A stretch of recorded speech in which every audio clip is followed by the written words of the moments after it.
Good afternoon, everyone. We will begin in just a couple of minutes. Thank you so much for joining us today.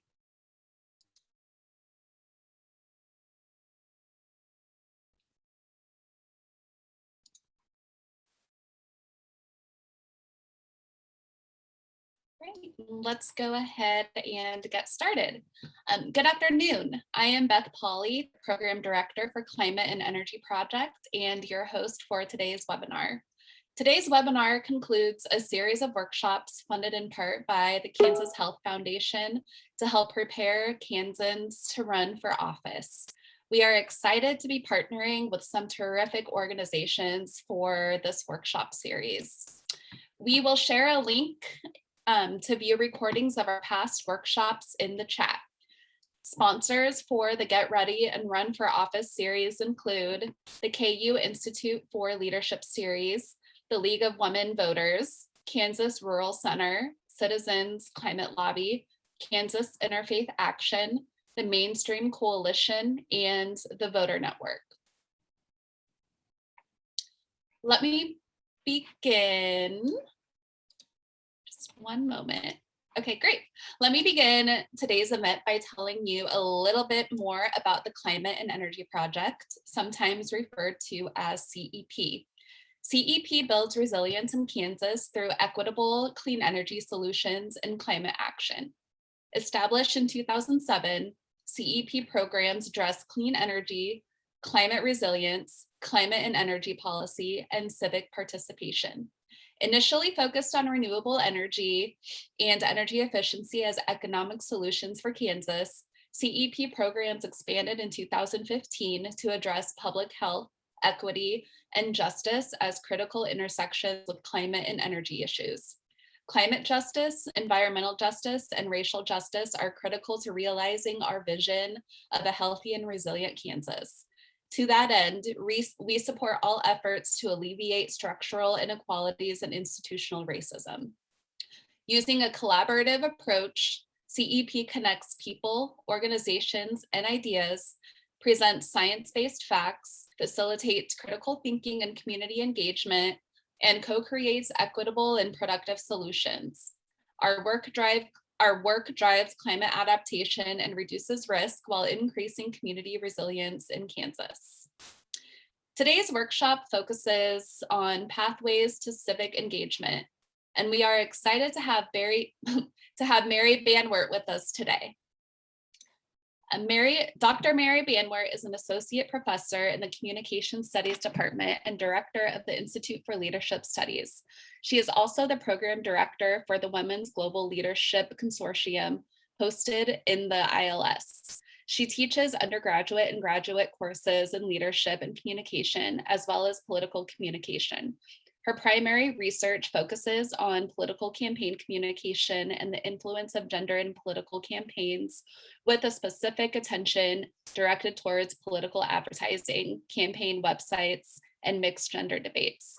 She also researches the effects of leadership development programs on empowerment. So without further ado, we are excited to turn it over to Mary. Welcome, Mary, and thank you for being here today. Hi, Beth, thank you. I'm delighted to be with you all today and have an opportunity to talk a little bit about some various pathways to civic engagement and getting involved.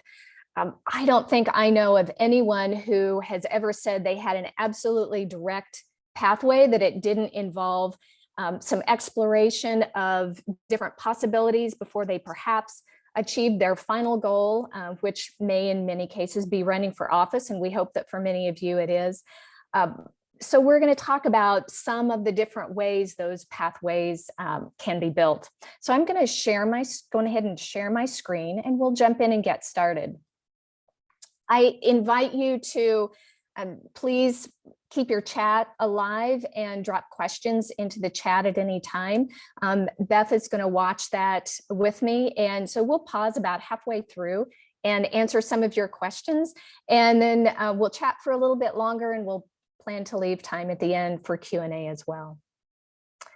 So just to tell you a little bit about one of our recent program launches in 2020, actually, We joined with the Appointments Project, which is sort of hosted by, if you will, United We. And the focus of the Appointments Project is to increase the number of women serving on civic boards and commissions in Kansas and ultimately nationally.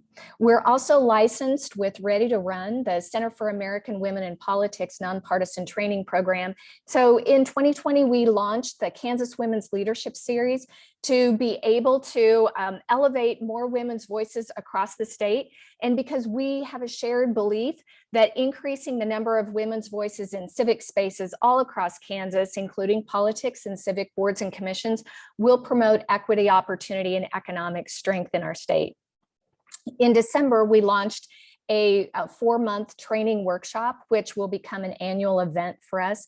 Again, nonpartisan in nature and really focused on the pathways that I'm going to talk about today, ultimately with, as I've mentioned, the goal of greater involvement and more equitable involvement. So specifically, when we think about the pathways that we most commonly talk about, certainly serving on a board or commission, running for office, but there's a really important one called volunteering. And I think this is particularly useful if you're a college-age student, if you're a young professional and you're not 100% sure that you're ready to step into a board or commission seat and or run for political office. Volunteering will do so many things to help you along the way. So we'll kind of capture that just a little bit and hopefully encourage you there if your timing is not yet right on the other two. So ultimately, we'll talk today about finding your path, specifically serving on a board or commission. I want to talk a little bit about some state and national data with regard to that, how to navigate that pathway, specifically running for political office, what might be some of the key variables in making your decision, and then how to navigate the pathway, specifically focusing on developing your strategy and staying on message. So I mentioned volunteering for campaigns, 2 key elements with regard to, or you could say benefits with regard to volunteering for campaigns and why they are a great first step, invaluable experience. Whether it's walking door to door, that practice of articulating a candidate's message, staying succinct, reinforcing, getting a lot of different questions that require you to understand, how do I talk about these key points of the candidate's campaign in different ways, or the issue campaign. All of those are invaluable if you're looking to step forward and ultimately run for political office someday. And then, of course, the network development that's available, the people that you're going to have an opportunity to meet, the organizations that you'll have an opportunity to interact with. So again, if the timing isn't quite right to devote to sitting on a board or to running for office, volunteer. It will be essential in the preparation process. Serving on a board or commission, these are really key opportunities to expand your perspective. Perhaps you have one issue that you're really concerned about, or you're really want to understand city budgets or county budgets better. Sitting on a board or commission is a perfect opportunity to gain that experience and that expertise. Also get an understanding of the system. What does it mean to work within the system? And what does it look like when you begin to affect change within that system to ultimately have different outcomes? And then, of course, it builds your confidence. In the very first the very first session in this series, where Michael Popa, and Michael, I see you on. It's so great to see you. With your panel, you all talked about the importance of, especially women, building their confidence to serve in political office. And I believe it was Becky who mentioned we have to ask women 7 times on average before we get a yes that they'll run for office. So serving on a board or commission will really expand and build your confidence in understanding what are the different elements at play when I ultimately run for office and need to talk about making change with the voters. And then, of course, why run for political office? You have an opportunity to influence policy. Raise awareness of the issues that you care about. Campaigns are phenomenal for this and for setting that issue agenda. And then, of course, making a difference in your community. So multiple pathways to serve. The most important thing is that we hope everyone on this call or who ends up watching the video will ultimately step in and serve in one way or another. So let's talk a little bit more specifically about serving on boards and commissions. Where would you even start? This one is likely the most common question that we receive. And the first thing to do is look to your county or your city websites. It may take just a little bit of digging, but you can find out all of the different boards and commissions that are appointed by the mayor or the city commission in your area or the county commission in your area. And oftentimes they will list which ones have vacancies. If they don't, pick up the phone and call your local city office and find out who do you need to talk to, how can you gather more information, ask that you be put on a listserv when announcements come out about vacancies. If you're interested in serving on state boards and commissions, we of course have an office of appointments at the state level, and I've listed the address here. You can also Google that and it pops up really easily. They have a very clear outline of the different vacancies that they're in the process of filling and the types of candidates that they are looking for. Granted, oftentimes boards and commissions have real specialties that they may be looking for professional experience in that area of specialty, but oftentimes they don't. So don't be intimidated by the possibility that you may not have what it takes, whether it's the knowledge or the experience. Still research it and put your name in the hat to serve. Then also United We, as I mentioned earlier, they established the Appointments Project several years ago. I've listed their website here. They ask you to upload an application and a resume. And that process is really easy because oftentimes individuals who are making appointments for cities and even state appointments will reach out to United We through the Appointments Project. So that is a phenomenal place for women in particular to put in their application. Because I ended that note in talking about women submitting their application, I want to give you just a little bit of a sense of the numbers here. The Center for American Women in Politics recently released a report titled Women in Municipal Office. And they researched all across the country the number of members and officers of the municipal legislative branches of incorporated cities with populations of over 10,000. And they have some fascinating results. Now, these are not appointments to boards and commissions, but these are local elected offices. Look where we stand in terms of the state of Kansas. We're at 31 with, and again, cities and towns over 10,000, 28.6% of our local municipal offices being held by women. Now, you might ask, how does that compare nationally? Well, I went ahead and I pulled the data from our bordering states. Colorado is number 3 in the nation with 44% of their municipal offices being held by women. Missouri is a little bit above Kansas at 29.8% and coming in at number 27. Oklahoma is below us at 23.6%, and Nebraska actually last in the country at 17.7%. I elevate this to reinforce the main overall point that if we're asking for a diversity of voices and perspectives, we have to have women step up to be part of that process. Right now, certainly equity is not present at the municipal level, and there are tremendous opportunities to step in and make a difference. Thought this was a little bit interesting and something that might be worthy of conversation. 11 states actually have a gender board balance legislative piece in process. So Iowa, since 1987, I believe the year is, they have required gender balance on their appointed boards and commissions. Illinois actually also requires gender equity. An additional set of states, require either a good faith effort in appointments to the extent possible, or to strongly consider gender equity in their appointments of boards and commissions. Of course, we don't see Kansas in that particular lineup, but perhaps someday we can see greater gender balance. And again, elevating a diversity of voices and perspectives with women's voices and the data telling us having women's voices involved in the civic process is extraordinarily beneficial. All right, so hopefully I have laid out my case that we need more of you stepping forward to be appointed at this level, and the opportunities are really extensive. So how do you navigate that pathway?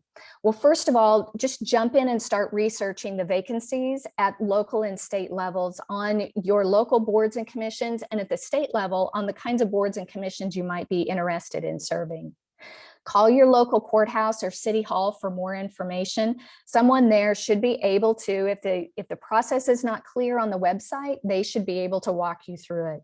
Make sure you update your resume. A lot of these different application sites will require your resume to be uploaded along with an online form, and then submit your application. For women, again, specifically interested in serving, submit your application in addition to the above. Submit your application to United We, and I've listed the website there.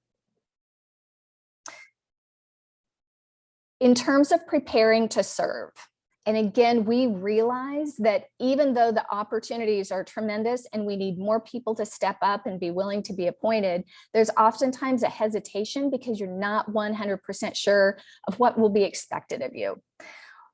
Well, jump right in and start listening to and reading minutes of your city or your county commission meetings. You'll find out a lot about what are the main issues that they're talking about, and importantly, how they're talking about them, the way in which they're going about problem solving and addressing the leadership challenges in your community. Certainly read your local paper. Also brush up on Robert's Rules of Order. Typically, Robert's Rules provides the framework through which most all of these public meetings are executed. So brushing up on Robert's Rules of Order is essential.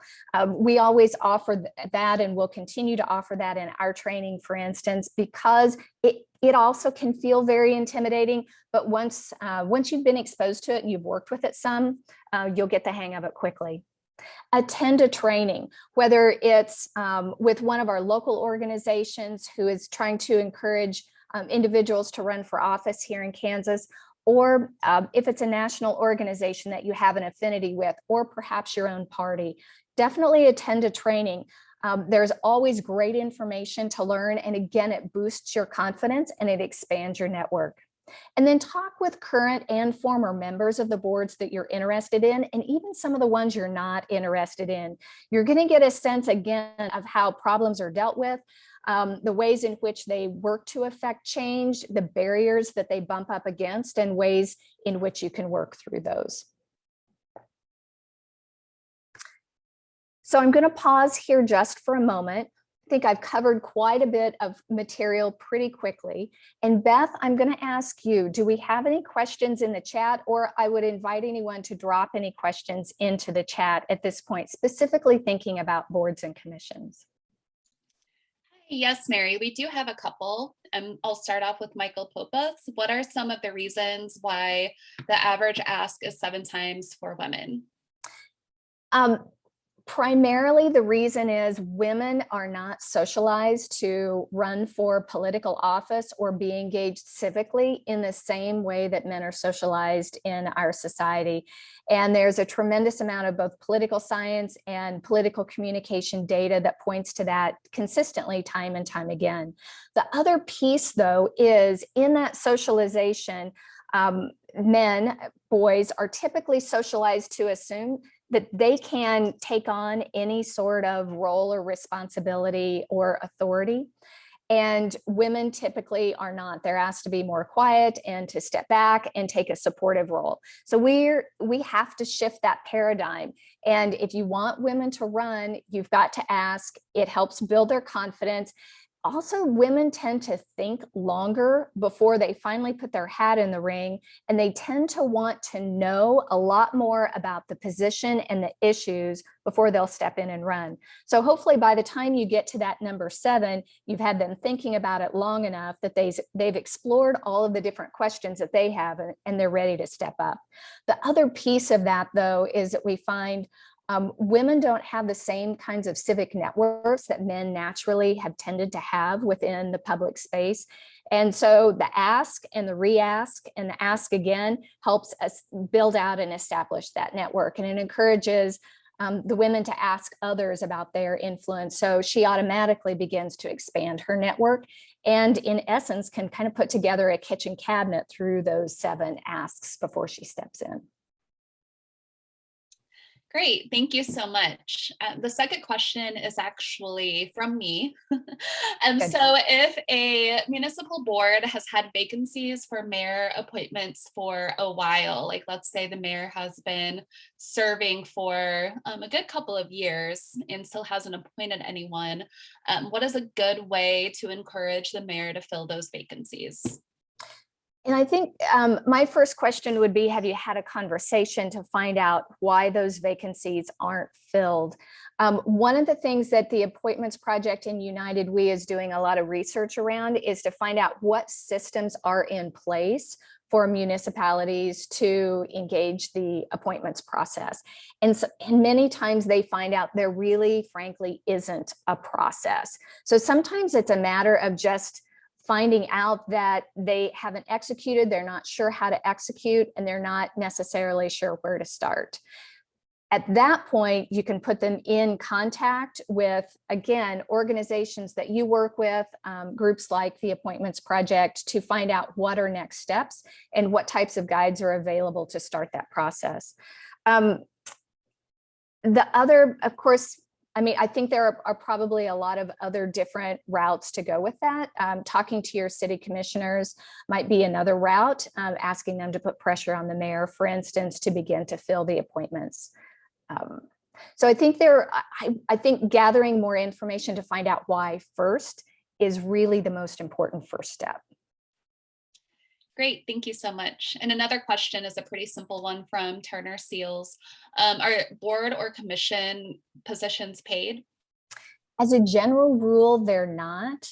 I think you have to find out, and that's another good piece of information, especially at the state level, to find out if there's any sort of compensation whatsoever. But certainly at the local level, as a general rule, they're not. Great, thank you. And Susan Stover wants to know, how can one find out the demographic profile of a region before running for office?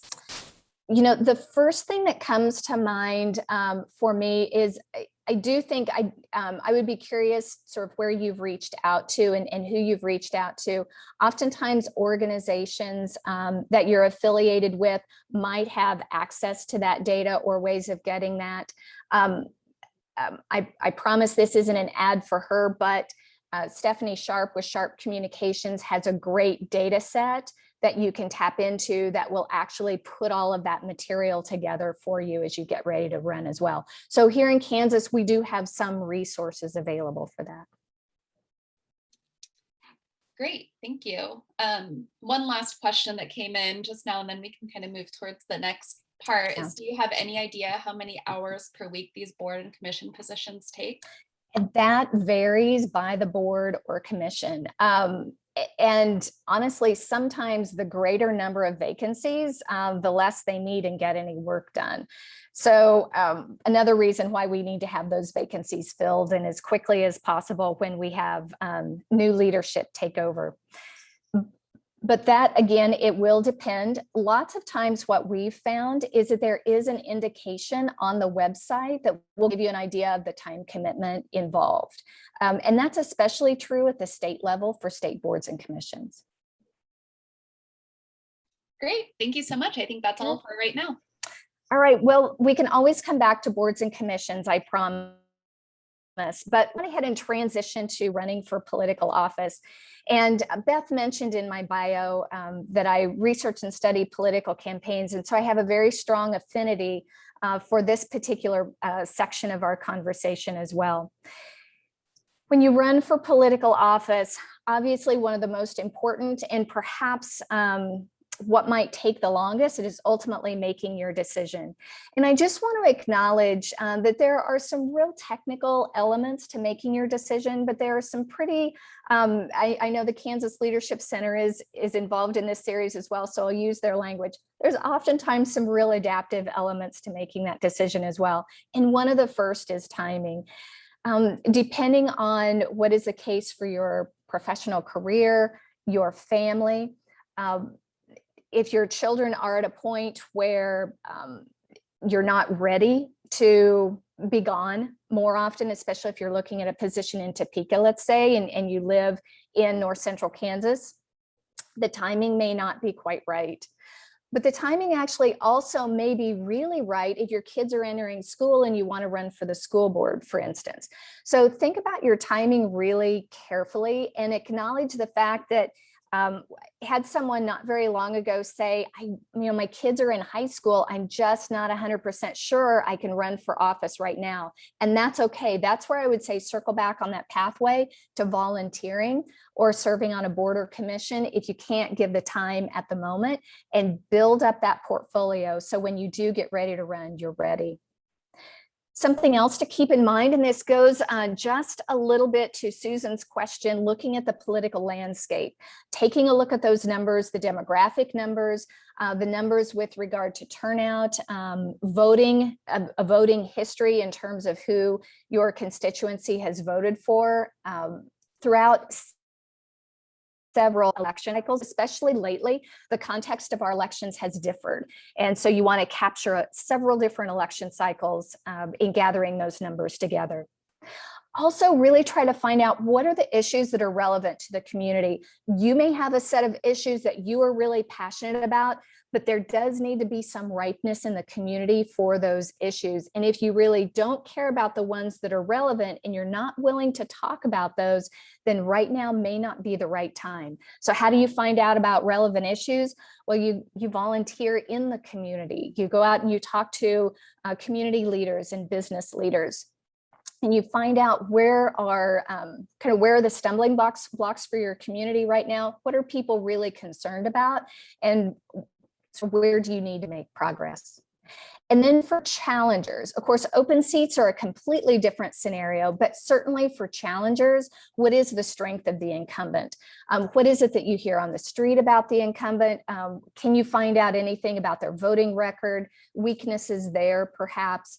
And their vote history in terms of what has the turnout been like for them over the last several election cycles. And then, of course, your why, which is one of the topics of focus in this particular series. Your why has to mean a lot to you and be the passion that carries you through the campaign. So if you've really got your why, you know what that is, and that's central to who you are and you have energy around it, then you probably have your timing is probably well and ready to move forward. So then the next thing to think about is, how do I develop a strategy? I've decided to run. What are my next steps around a strategy? Well, one of the first things is going to be bringing your team together. Depending on the size of your campaign, obviously this is going to differ.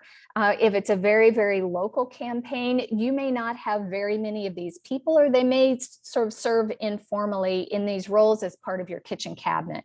But most of the time, there's a campaign manager of sorts. There is a campaign treasurer. I like to say, I come out of a communication background. I like to say it's really wise to have a communication director or someone with some communication expertise, at least in your kitchen cabinet. And then a kitchen cabinet of very dedicated and loyal advisors who have your best interest and the voters' best interest at heart and can guide you through some of the big questions that you'll bump up against. In terms of developing your strategy, one of the things I wanted to differentiate with in your campaign for you is the difference between a campaign strategy and a tactic. So when we talk about your campaign strategy, it's not how many yard signs am I getting out. Your strategy is about the decisions that you have to make that will highlight and emphasize your strengths and minimize your weaknesses. I hate to use that word weakness, quite honestly, but the reality is there are probably some pieces either in your issue stands or the way in which they may not see, right? It may be considered a weakness, whether you think it is or not. Your professional background, if you're running for school board and you haven't been really involved in the school, perhaps that could be considered a weakness. We'll talk about sorting through that in just a minute. You're going to know what these are. The thing is, we want to address those. We want to minimize those, make those a non-issue in the campaign, and really figure out what are the ways in which we emphasize your strengths. Again, I indicated that's very different from tactics. These are going to be the specific maneuvers that define the assumptions of the campaign. So that is, what are your tactics for yard signs? If you know that name ID is one of your weaknesses and you have got to get your name out there, then yard signs may be one of the tactics you decide to use. And then you're going to have a plan for how you get those yard signs out to the most visible areas and all across the area in which you're running. So as you're starting to put your campaign together, think very differently about your strategy and your tactics, but both. So let's get into strategy, because this most directly impacts your message. One of the really traditional ways in which a campaign will set out a strategy is to do a SWOT analysis. Lay out all of the different strengths of the candidate, lay out all of the different weaknesses of the candidate, opportunities, and threats. So threats sounds, I realize, a little bit aggressive, but it's that idea of what might happen, what's the worst case scenario, and let's be prepared for it. Opportunities might be things like you may not expect to have a certain amount of media coverage. So as you think about your opportunities, where could we be looking for opportunities and develop some pieces to have in place if in fact that opportunity comes available? So you might want to have a certain speech designed and ready to roll out. You might want, if particular opportunities come available, perhaps you might see that as social media. If you have a really strong social media campaign, you're going to want to promote those across social media. Try to be prepared as much as you can in advance for those types of things. Kind of working my way back up. One of the pieces with regard to weaknesses, though, I mentioned this a little bit earlier, is thinking about your alignment with your district or the area in which you're running. Are there areas in which people may not know your name? They may not know your background. They may not care about your issue as much as you want them to care about your issue. So you want to think about, how do we build all of that up and try to turn those into strengths of our campaign? But certainly minimize, in terms of weaknesses, some of the things you can't do anything about. Oftentimes, if you haven't lived in the district for a while, oftentimes a campaign might see that as a weakness, but the way in which you address it can become a real strength. And then, of course, your strengths. Everything from your past experience, your issue alignment with the district, the issues that you have to stand on, the story that you have to tell. And hopefully in this strengths piece, you really are thinking about the stories you have to tell, the ways in which you relate to the issues, why the issues mean a lot to you, and the personal connection that you have with the voters. Another one that we use quite a bit, and it has a variety of different names. I've listed it as the who will say what. This is a different take on the SWOT analysis. It doesn't necessarily replace it. It can be a really nice partner with a straight SWOT analysis. But taking some time, and do this with your kitchen cabinet and that set of advisors. What do I think I'm going to say about me, and then also about my candidacy? And let this be a really long list. What are you going to talk about with regard to the issues? Again, your background, your family, your association with the district. But then what are you going to say about your opponents? You're going to get a lot of feedback from your kitchen cabinet that might ask you to go really hard against the opponent, take no prisoners, be really tough. That's going to have to be up to you, and it's going to have to be your call and what you're most comfortable with. But what is it that you are willing to say about your opponent, and try to identify those bullet points as early as possible. If you don't know a lot about your opponent, you are going to have to do the research to find out. Then what will my opponent say about me? I have to tell you that in working with candidates, this is the box that's really hard for them to fill out. It's really tough to think about what will someone else say about me that's not going to be very unkind. And you have to be prepared for the really unkind in this box. So be brutally honest and identify what they're going to say about you, because that's going to help you refine that message in that top left box of what you're going to say about your candidacy. It will really inform. So don't let your ego get in the way, and don't be super sensitive about it. The reality is it may be said on the campaign trail. You want to be ready for it. And then, of course, what will my opponent say about themselves and their campaign? And again, that's going to really inform that top box on the right. What are you going to say about your opponent? So consider this as really laying the foundation for your message strategy. The SWOT analysis may include a lot of tactics that are not necessarily message driven, but this analysis in particular gives you your key talking points that you're going to want to reinforce over and over throughout the campaign. So key things here to think about. The campaign is about you. So I've reinforced a couple of times a kitchen cabinet, having some advisors, having some really good staff members. But at the end of the day, the campaign is about you, and it's not about them. You're the one that will have to stand up and defend the message, defend the platform. So be certain that you feel very comfortable with the message. I'm going to go back to that very first bullet point, though, and say, and Michael, I think I've heard you say this a couple of different times, the campaign is also about the voters. At the end of the day, this one is super hard to hear. Voters will vote based on what they see their life being like with you in office. Are you going to help them have happier families? Are you going to help them have a better life? That's what they're looking for. And so many times their vote is really about what will my life look like when this individual is in office? Will the issues that I really care about be talked about and worked on in a way that I agree with? So don't forget the voters. That's going to be a key element of refining your message as well. The Kansas Leadership Center often says that in acts of leadership, we start where they are, not where you are. That's an important element to bring into your campaign plan as well. Where really are my voters, and how can I meet them where they are with my message? All right, so then staying on message. This is critical and essential.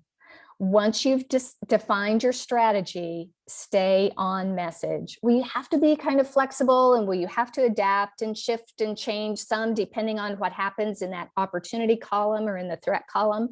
Possibly, but it's really likely that those 3 to 5 main pillars of your platform won't change. Yes, you can always say, Mary, there may be outside information that comes in and it may shift and change a little bit, maybe a little bit, but really and truly where you stand on the issues and what you're fighting for, that won't change. But if you're working on a list, and sometimes we look at campaign websites and we see a list of, believe it or not, 18 to 20 different issues, and the candidates feel like they have to talk about 18 to 20 issues.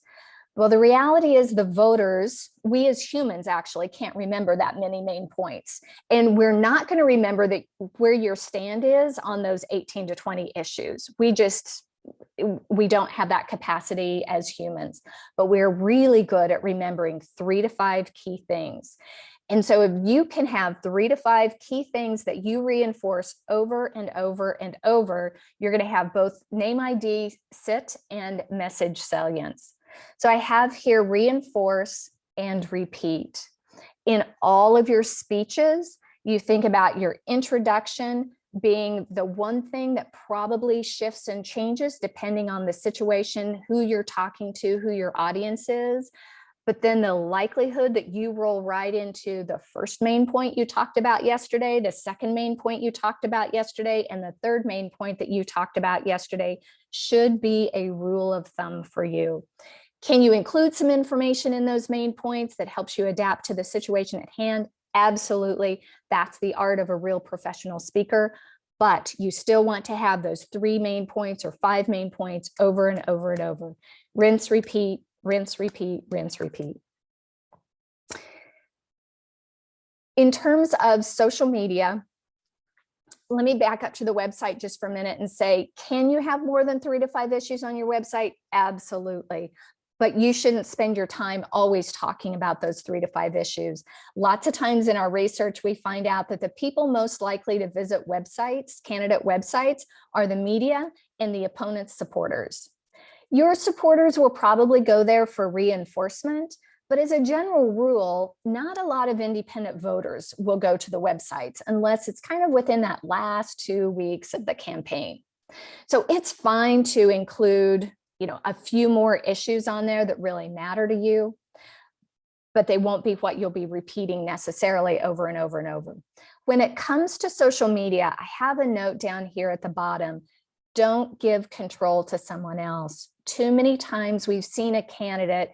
We know that young people today are phenomenal at social media. They're on social media all the time, but that doesn't mean that they are good at campaigning on social media.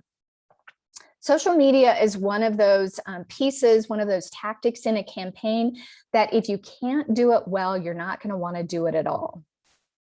You would rather only have a Facebook account that you periodically, you sort of maintain, and you maintain it well. But if that's all that you can spend time maintaining, don't also have a Twitter account and a Snapchat and an Instagram. Focus on doing at least one piece of social media well and making sure that that reinforces your message over and over. In watching the 2020 election cycle, we know social media was an important element of that, and folks had more time to devote to social media. As mask mandates lift and we start to engage a lot more in public, you may not find that in the next election cycle, you're going to have the same amount of time to devote to social media.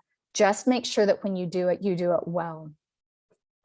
With regard to yard signs, palm cards, and direct mail, I also highly recommend a professional. There are a number of folks across the state of Kansas who can help you with this service, and depending on how you're connected with different parties, they always have insights as to who can be used. But those pieces are your most publicly visible pieces. So make sure that you have a professional do those. It will pay dividends in the long run in elevating your campaign, the quality of your campaign, and the professionalism of your campaign. So again, throughout all of these different tactics, the goal is name identification for you and message salience with the voters in terms of what are your key platforms or pillars of your platform. What is it that you're reinforcing? What do you stand for? Where do you want to make change?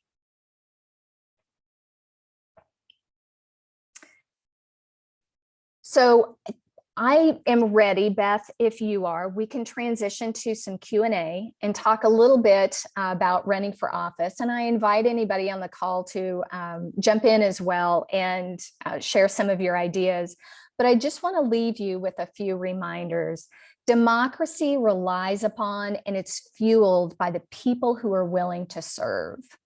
And we hope that all of you are willing to step in and serve in some capacity, whether it's volunteering, whether it's holding up your hand and being willing to be appointed to boards and commissions in your city, in your county, or across the state. And then, of course, running for office. It's always shocking to find how many candidates, especially at the local level, go unchallenged. And how many times the polling data tells us people are dissatisfied with what's happening at the local level and they want to see change. but we don't see the individuals currently in office being challenged. So if you want to see things be different, if you want the systems that you're a part of to have different results, raise your hand, step forward, follow the pathway, and be civically engaged. That's what we need from our community. So we hope you're one of the ones willing to do that. All right, Beth, I will send it over to you and we can have some open Q&A. Thank you so much, Mary. That was such a fantastic presentation. As everyone is kind of digesting all of that material, I want to know what throughout the course of your career, because you've done so many, so much really great research on this, what was it that encouraged you to explore this further? Like, was there like an aha moment that you had when you were doing your research that that really just kind of fueled your affinity towards the issues that you're talking about today? That's a great question, Beth. And one of I'm a researcher at heart, so I just have to jump in and say one of the nuggets of information that I ran across in some political science research on socialization, specifically of young girls, really hit home for me because it was my experience. And they said that mothers and grandmothers, primary female figures in a young girl's life, are the predictable role model for future involvement in politics. So if they had a mother or a grandmother who talked to them about politics, who helped build their confidence in talking about politics, that's one of the things that we know with young girls, they worry about quite a bit. So someone who helped them build that confidence, that they're more likely to maintain into adulthood an interest and involvement and ultimately run for some sort of office. So that was my experience. My grandmother and my grandfather had been county chairpersons throughout their lifetime, and my mother had been involved that way as well. And so no one ever held office, but they were always very civically engaged. And it was just seen as something that you could do and that anyone could do. And so I grew up with that idea of wondering why, especially, the more I talked with friends, why weren't more people involved? So that really sparked my interest. And then as I watched more women get involved in politics at the national level, some of my first research studies all centered around political advertising. And so I was really curious about the gender dynamics and the socialization pieces that required women to show up a specific way in their political spot ads and allowed men to show up in a very different way. Okay, very interesting. Another question from Dorothy Barnett. How many of the women serving in the Kansas legislature have been part of your running for office program? Do you know off the top of your head? Well, we just started in December. So we haven't had an election for any of our women to step in and run for office yet. But we hope that in 5 years, we're going to be able to report out a number that suggests that bringing women together, providing mentorship, that's been one of the most, I would say, influential or impactful pieces of the training that we've received feedback on so far has been we add in a mentoring component. And the women, our participants, have really appreciated that because they've had a chance to hear firsthand from someone and ask very real questions about what is it like, what do you do when, and how do I need to be prepared for and think about what political office is like. Great, that's really exciting that this program is starting. Another question that we have is if someone wanted to engage with your program with encouraging women to run for office, how would we find out more information and when is the next training? Great. We'll launch our next training in December. We'll have some programming in the fall that anyone can attend. And if you could go to womenlead.ku.edu and send us an email, or you can reach out to me directly and we'll make sure that you're on our listserv and that we keep you updated on all of our upcoming events. Thank you so much. I think that that may end the questions that we had. I'll give everyone maybe one more minute to submit some final questions. Thank you for dropping that in the chat, Mary. Okay, I just want to thank Mary for her insights and for all of you for joining us today. This was some really, really great information and really resonated with me personally when I was going through my graduate program for Masters of Public Administration. We explored why there were so few women in city government at the executive level. So definitely some similar themes that kind of took me back to my time in school. So we hope that this has been an informative and educational workshop. You can find a recording of this and all previous workshops on our YouTube channel. And the YouTube slides will be available on our new website, climateandenergy.org. If you are interested in more lunchtime webinars centered on civic engagement, one of our partners, Kansas Interfaith Action, will be hosting a few events in June. And keep an eye on our website with our new partner, the Environmental Voter Project. We will be working with the Environmental Voter Project to get more people who care about the environment and clean energy to the polls to vote. So we're really excited to give you all a teaser today. We'll be rolling out a Pledge to Vote campaign, and we'll do some nonpartisan phone banking to get more Kansans to the polls. We're super excited about this new partnership. So thanks again, everyone, and enjoy your holiday weekend. Thank you so much, Beth. Thank you. Bye-bye, everyone. Bye, everybody.